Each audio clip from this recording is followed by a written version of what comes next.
This Sunday, Gillette Stadium, 1 p.m. The 2-5 New York Jets, led by Aaron Rodgers and a bunch of receivers that he doesn't throw the ball enough to, come to Gillette Stadium to take on the 1-6 New England Patriots, led by rookie Drake May in hell to avoid the cellar. That's right. That's where we are in the season now, everybody. I was hoping you were going to go with the monster truck thing. We'll sell you the whole seat, and please use it. Please show up and use the seat. If you buy it, please come to the game. Please come to the game on Sunday. I got to give the JetBlue tickets to somebody. Someone's got to win all the other goofy prizes I give away, and also someone's got to try to make some noise for the boys. Hello, how are you?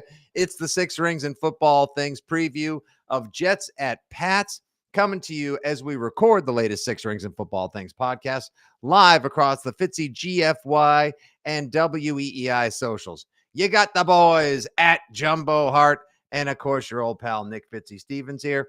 And I got to tell you, Andy, excitement is no, it's not. I have not heard all the noise, all the talk this week has been about everything except this game. I don't think I've actually heard one single proper analysis, one bit of debate as to who's going to win and why. Nothing. It has been 100% about soft football teams, players not liking being called soft, wide receivers asking for more catches, people telling Gerard Mayo to get lost, hashtag fire Mayo, people yelling about Bill Belichick criticizing the Patriots. God, I think I'm excited for this game, mostly because it represents the end of one of the most ridiculous weeks I can ever remember as a Patriots fan.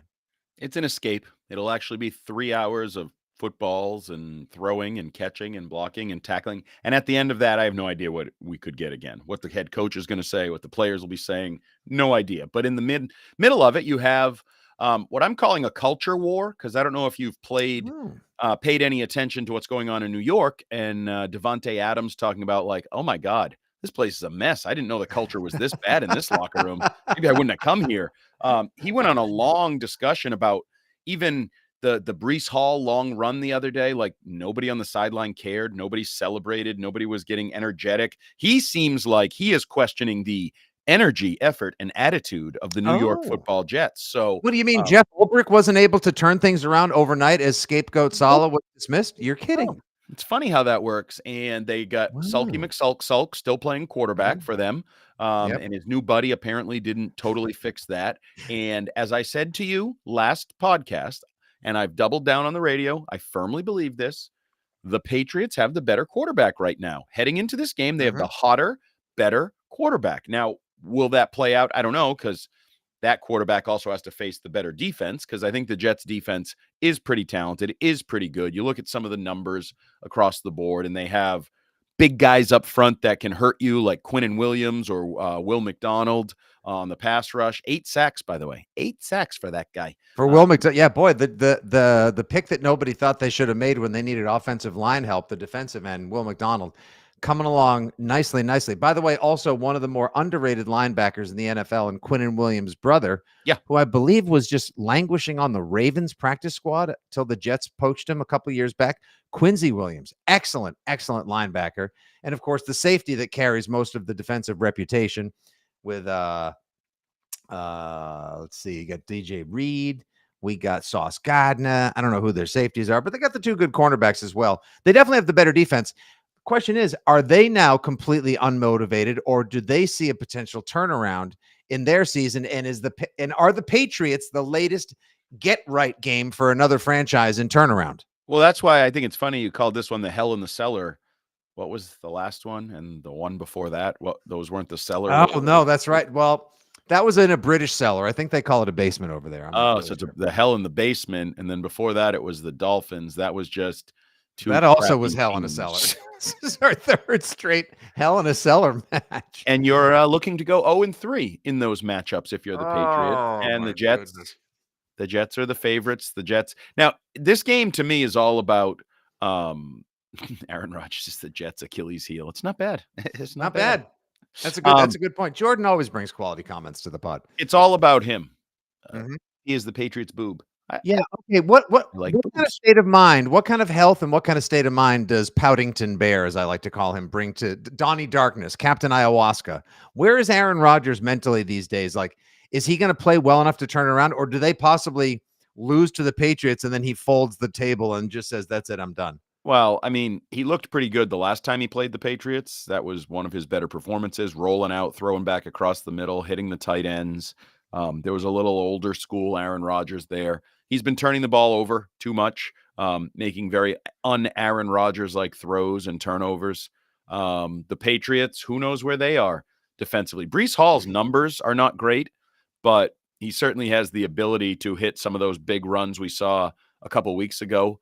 That were the issue, the 50-yard type runs. Breece Hall can do that anytime he wants. He's dangerous. I heard Mayo today talking about it. No matter where he is, like, you have to consider you're in the play on defense, like, because he could cut it back, cut across the field, burst through, like, you're always in the play. But no, I think if Aaron Rodgers plays well, if Aaron Rodgers adds energy, I think the Patriots could be in significant trouble. If he doesn't play well, then you're probably in just normal trouble and dogfight trouble and whatever. Because he has been weird. Davante Adams, it was funny. I thought it was sort of symbolic, that first throw to Davante Adams that went off his fingertips on like a little out route. I was like, oh, I guess he's not going to fix everything. And they tried to get him the ball last week and they couldn't. I think he went 3 catches on 11 targets or something like that. But didn't he also come to the Jets nursing a hamstring? You know, everybody tweeted out that Undertaker supposedly. gif of just like, oh, now he's mad. Now he's fine. I'm always dubious of wide receiver hamstrings when they want to be traded. Like, I go back to the old days with Terry Glenn. I did have a hamstring issue, and then it clears up when he wants to prove that he's healthy, whatever. So that's one of those. I don't know how healthy or not healthy he is, but yeah, this is a get right game for somebody, and the way it's been trending, it's usually the opponent that gets right. Now, last night on Thursday Night Football, another very entertaining Thursday Night Football affair, no less. The Rams, who many people had as a get-right game for the Patriots in a couple of weeks, proved that they are well back into not only the prolific offensive category, but also potentially the postseason, because they're only a game back in the NFC West. That's a game where we saw quality receiver one play. Puka Nacua and Cooper Kupp came back to the fore. Matthew Stafford had his best game in 3 years. Cooper Kupp? 4 touchdowns. Yeah, you know, the guy that everyone said, oh, maybe the Patriots will trade for him. Why the hell would the Rams, no matter how salary cap strapped they are, ever trade away a guy that good? No, I was told by all you people, your people, you people. 8 minutes in, just checking. Why would we trade for a expensive receiver who's washed, who's done, who's toast? Because I don't think he's toast. Now, he's been banged up the last couple of years. Anybody tell you Cooper Kupp is washed? Oh, do you want to go to my Twitter timeline? Do you want to go to the text line at the station? Those are your people. Okay. You people love to traffic irradiated in those minefields. They told me I want him, and I want him not just for the production, which I think he still has. I think they need an adult in the effing wide receiver room, and I think he could be the hardworking, show me how to play adult in the wide receiver room. But he's done, according to you people, and you people know everything. Of course we do. Of course we do. Cooper Kupp looked great. Puka Nacua looked great. Justin Jefferson, still the best wide receiver in football. Then the funny, like watching good quarterback play, watching good wide receiver play, what a difference it makes.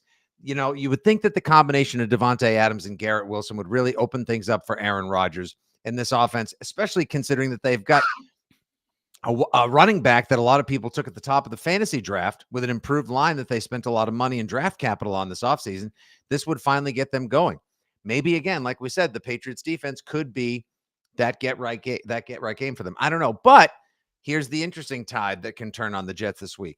Let me get your feel for this. Do you think that the Patriots respond after they've all been asked about it and everyone had to deliver a soundbite and a reaction and a response to Gerard Mayo's comments following the Jaguars' loss last week? Do you think the Patriots play a tougher, more physical game, or are they like, you know what?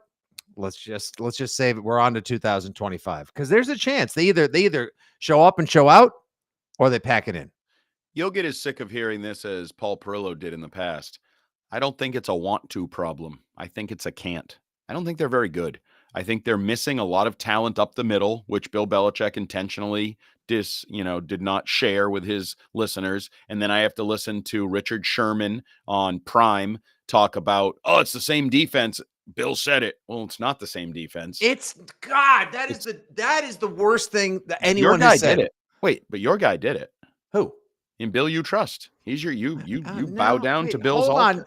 Now you're trying to say that I'm a Bella stan, that I'm a rump swab for Belichick? Get out of here. You're just a rump swab, but yeah, for Belichick too. I am not at all. Do you know how much fun? Why don't you go to my timeline? See all the crap I took for saying it's a day that ends in AY. So of course Belichick has to come and harsh on the Pats again. All the real Bella stans came after me. And it's like, guys, I'm just being honest. His criticism is validated. Of course, he's conveniently leaving out of all of his comments. No, his criticism isn't valid. That's the issue. If he came out and said, I did things one way for a long time in New England. We tried to keep everything internal. I was the one voice. I stood at the podium. Only I talked.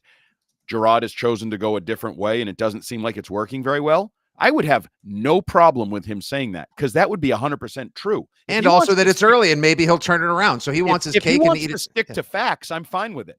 But when he lies and is disingenuous and intentionally doesn't tell the whole story, I think it's bullcrap, quite honestly. And I think it should be beneath him, but nothing's beneath him because he's a bully. And that's what he's got an opportunity to do, is bully. And there's nothing beneath his buddy, Mike Lombardi, either. They're two little tag team bully partners.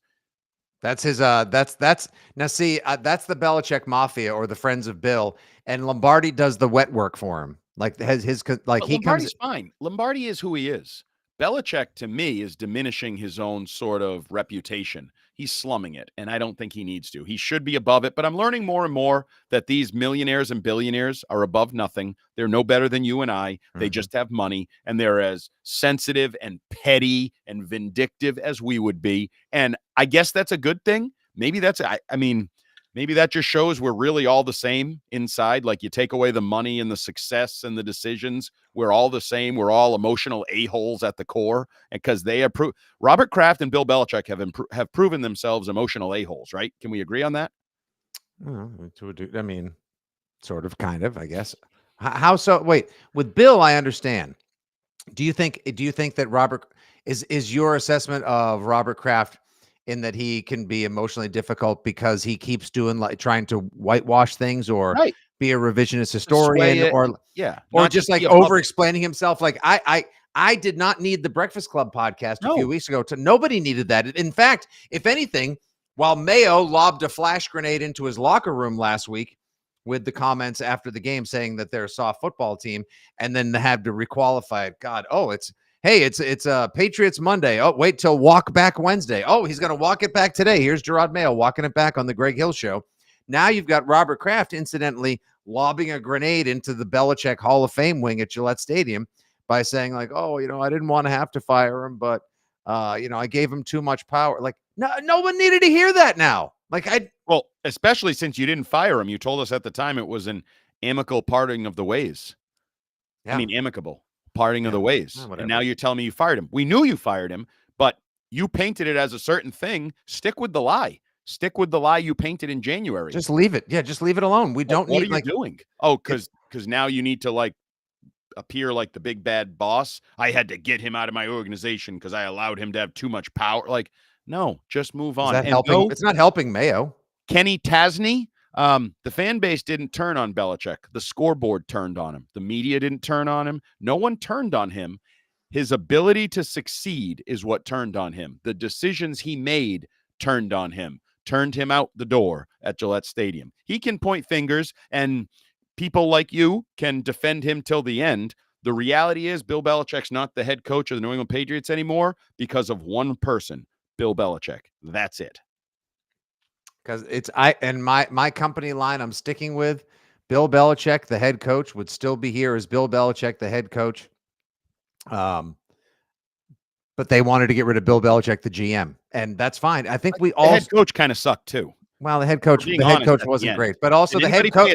But the head coach, undisciplined as they are now. It's like all these Instagram videos you see where one person, and I've done this myself as well, plays a bunch of different people. It's like Bill Belichick, the GM, and Bill Belichick, the head coach, would have had an argument like, what am I supposed to do with all these? Well, I gave you the players you wanted. Yeah, but how am I supposed to coach these guys? I can't get them to listen to me. No, you suck. No, you suck. Like, sorry, you just have to understand who, yeah, GM there, right there. Old Man Mob, currently watching the Six Rings Live podcast on YouTube. GM Bill got HC Bill fired. Succinct and perfect. Also, GM Bill was much worse than HC Bill, but I Mhm. don't think HC Bill was very good either. Carlos Los Talks Pats on Twitter watching live right now. He was on the Breakfast Club to talk about his foundation too. No need to bring it. Yes, I know. There was just like, then Be set a the ground politician. rules. Right. Yeah, Be a politician and just steer it in the direction of your talking points. Don't add new talking points to the entire narrative of Patriot Nation. That was Gerard Mayo like in its ineptitude from Robert Kraft. Would the team be better with Bill right now? Asked Kenny Tasby. Yeah. Yes, of course they would be. Yeah. But at the same time, yeah, they would, but not much, not so much that it'd Right. be like, oh, here they're competing for first. No, They would hurt my draft pick. That's what they would do. They might accidentally beat the Dolphins. They might accidentally beat the Seahawks and finish with like 5 wins to hurt the draft pick. Mayo's doing a fine job getting the number 1 pick. I still absolutely never thought that like this. It's amazing. Like, I think the reason why people are having such a hard time processing this is not because we were entitled and because we got drunk on championships and parades and duck boats and merchant swags and Brady fandom and more. It's just that so many other franchises, once they elevate to a certain pedestal or level, they set that standard. And while you can still go higher, you try to set a much higher floor. And the Patriots have like scraped away at that floor and found a new lower level, one they were familiar with at times back in the 90s, 80s, 70s, etc. It's just a shock. It really is. I think it's a shock to a lot of people's system. And that's why you get a lot of the agitation you read about in social media, Pats fan infighting, empty seats, angry callers on your radio show. It's honestly, it's exhausting. It really is. It is, but the one thing I will say is I haven't given up on the optimism. I still believe the Andy Hart plan, the ability to have a top 1 or 2 pick, the ability to have $137 million. If you trust Elliott Wolf or whoever ends up making the decisions next March and April, I don't think you have to be, down in the dumps forever, especially given, and I'll circle it back around, what we've seen from Drake May over the last 2 weeks. You have seen signs that Drake May is a legit franchise quarterback. I would urge anyone who hasn't watched, all of our listeners, to go watch Dan Orlovsky's short breakdown, and you want an even better one, you go to Chase Daniel. Like 19 minutes telling you how effing good Drake May is. You can almost hear it in Chase Daniel's voice, like the awe, like, boy, if I could only have done that when I played, I probably would have been a starting quarterback in the NFL. That kind of admiration. Play, that he goes over for like 6 minutes, just rolling out to the right, and he can take the short pass or the intermediate. He takes the long 20-yard in cut and throws a freaking missile. Yep. And so if you have that, and then you marry that with draft pick and money, you can turn this around quickly. You can be one of these quick turnarounds. So yes, it's going to be miserable. And I do think it's worth noting this has been disastrous. This has been unprecedentedly bad by Gerard Mayo, and you're not even halfway through the season. That's why there's discussions about, is he the right guy moving forward? Because I don't think you want the poor leadership in 2025, because I think in 2025, you're hoping you have a lot more talent and you're competing to win football games and make the playoffs next year. And that's why you have to ask the question long-term, is Gerard Mayo the right guy? And based on everything he's done poorly, it's a fair question. Yeah. Oh, that's a fair. Fire Mayo trending last week, calling for his job now. Absurd. Way too early, premature. You got to give him a little more time. The guy's barely in, like, yes, I understand it's been a turbulent flight, but we're not even at like cruising altitude at this point now. So let's see what the in-flight service is like. Let's check out the Wi-Fi. Let's see if we can find some smoother skies at some point. Either that, or they just should have not even deluded us into thinking they were going to, quote, try and compete this year. Nothing about a plan, anything else. Just start him from the beginning or bench him the whole entire year, sell off every valuable part, and just stockpile a blank ton of draft picks. And don't do like they middled it a little bit early on. And now that some of their best players have all gotten injured, now this team is just teetering on unwatchable. Yes, they're unwatchable. I'm not sure they're teetering. If they didn't have Drake May, they'd be completely unwatchable. But now we have shiny new toy, the sports car, whatever that we can watch. Now, I think they didn't intend to build a good football team. I think Elliott Wolf is getting what Elliott Wolf wanted, and that's the number 1 pick in the draft. So I think the plan is well underway. The plan becomes this was the plan after all, to sit him long enough to make sure this team sucks so they could get the number 1 pick. All right, see, you can't believe there was a plan, because if the plan, I heard plenty of people like Curran and others, you sit him until, everything around him is more ready for him. The wide receivers aren't ready. They all blow. They're all worthy of being inactive. You just can't have them all inactive. Somebody has to be active and actually line up at wide receiver. The offensive line still stinks. You're still rotating a new lineup out there each and every week. Like nothing has gotten better. No. The only thing that's gotten better is you put the better quarterback in the game. You put Drake May in, and he's good. He's athletic. He has a strong arm. He rolls out. He gets rid of the ball on time. Bright shiny quarterback over here. Bright shiny quarterback over here. It's over here. Poop. It's an important developmental phase for him as well, because if he can survive both this on-field effort as well as the off-field nonsense, Drake May will be the better man. He'll be the better quarterback, and he'll be the better team leader. And that's something Kendrick Bourne spoke to this week, saying that Drake May's unflappability and calm. Vadarian Lowe said he's not a big rah-rah guy, not too overly emotional. Kendrick Bourne called him the calm in the storm, which is precisely what we need. Yes, you have a comment you'd like to highlight? If Mayo don't win another game, Mayo is gone. I don't necessarily agree with that. I think the least of the issues are on field. I think you could be 1-6 and have no calls for Gerard Mayo's job if he had handled everything else better. If the locker room wasn't a poop show, if social media wasn't a poop show, if his press conferences weren't a poop show. The poop show is not between the lines. The poop show is outside the lines, in the locker room, outside the stadium. He needs to clean that crap up. If he doesn't clean that crap up, 1 win or 2 wins is not going to make everybody feel better. I don't think it's about wins and losses. It's about the guy who was brought in to be a leader of men and a relationship builder and a culture builder. Might be about time to build a solid culture, because you have the worst culture I've ever seen right now. Yeah, the culture is that there is no culture right now. Right. Honestly, I have no idea. Got a lot of culture. Remember that old ad for Southwest Philadelphia? got a lot of culture.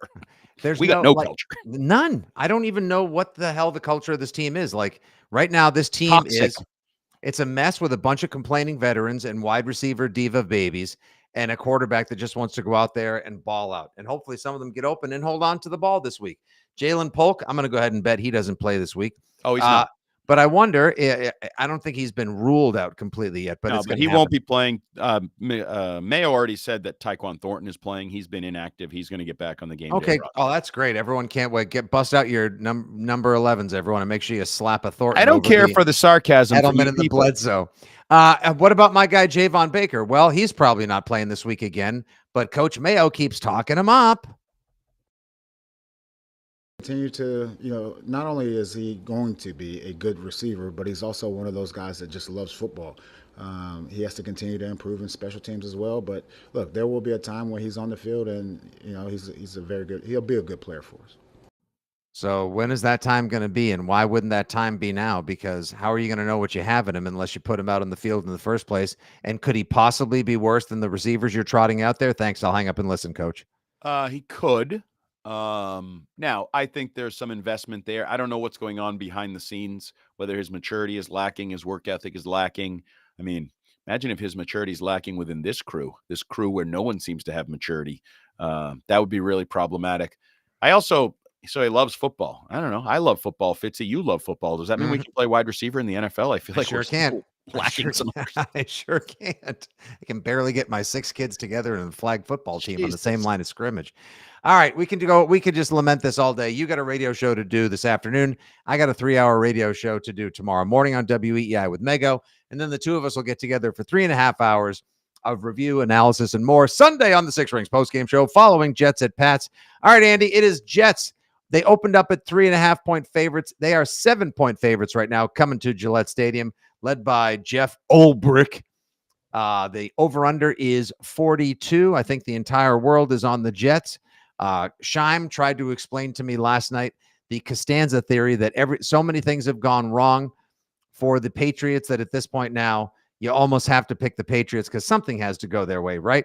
I laughed and we just kept the show moving along. So why don't you offer us your prediction and preview? I think Drake May will make some plays.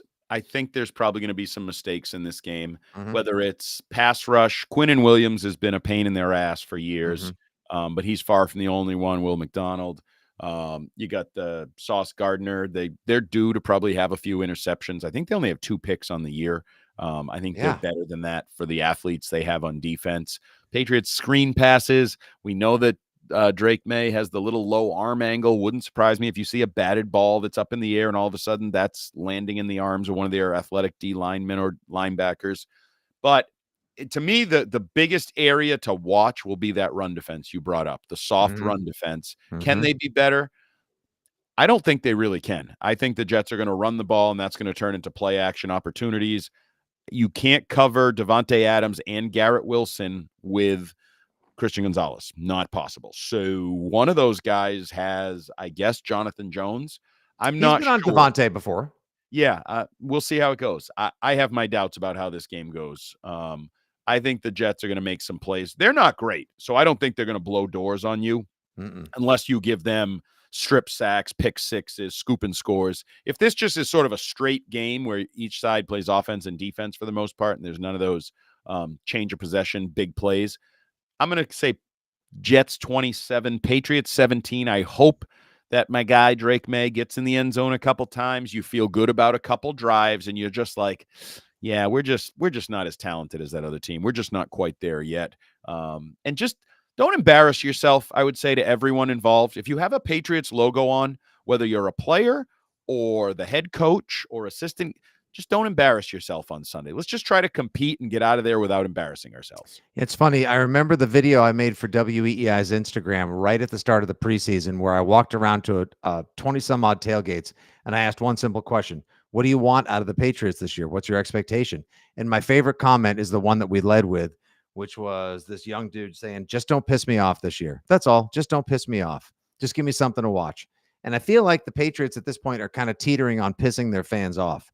And this would be the right day, the right opponent, and the right set of circumstances to try to win a few of those fans back with a quality effort, with some energy and the right kind of attitude. The attitude has sucked. They have lacked energy, and the effort has been inconsistent to date. I see a little bit of an improvement across all those things, all things being equale, which they are not. They're going to try to God show up, but unfortunately, they just do not have enough. That was for you. I saved that. I wanted to get a Rich Keefe-like reaction to the dad joke pun string right there. You're welcome. Oh, the season's bad enough. I got to deal with Fitzy's crap-ass humor as well. That said, Gonzo will do a good job, but the secondary doesn't have the horses that they need. Patriots offensive line will be susceptible to the Jets pass rush as well. They'll hang in there, but in the end, the Jetropolitans have a little more talent. Battle of two young coaches that aren't that great. I will take an over, and I will take Jets money line, Patriots cover, Jets 23, Pats 20. I'm giving Drake May a B of the D, a little benefit of the doubt there as well, that he'll be able to help score some points. A B of a D. All right, let me ask you this before we wrap it. What do you believe will be our main talking point? What do you believe will be a main talking point for us on the postgame show? Drake May. Pencil it in for the rest of the year, Drake May. Could be good, could be bad, could be what. I think we're always going to be talking Drake May because he's one of the few things that matters, and it'll be the throws he made or the mistakes he made, the wow, the good wow, the bad wow, the sham wow, some wow that will be coming out of Drake May's performance. I'm with you, Stephen Tower. Nothing wrong with adding some Eugene levity to the situation. Okay, I got to go. And Thursday, we'll all be handing out some John candy to the kids as well. Nope. I'm closing it. Oh, no, that's it. Andy, don't go yet. No. All right, everybody. Thanks for, you know what? Thank you, John Langlois. Go Pats, indeed. I don't know what we're going to be talking about. I really don't know what we're going to see Sunday. Probably not a very good football game because it is the third straight week of hell in the cellar for the Patriots. Do they actually win a second game on the season? Do they get the best of Donnie Darkness? Will Admiral Ayahuasca be a sulky McSullface on the sidelines of Gillette on Sunday?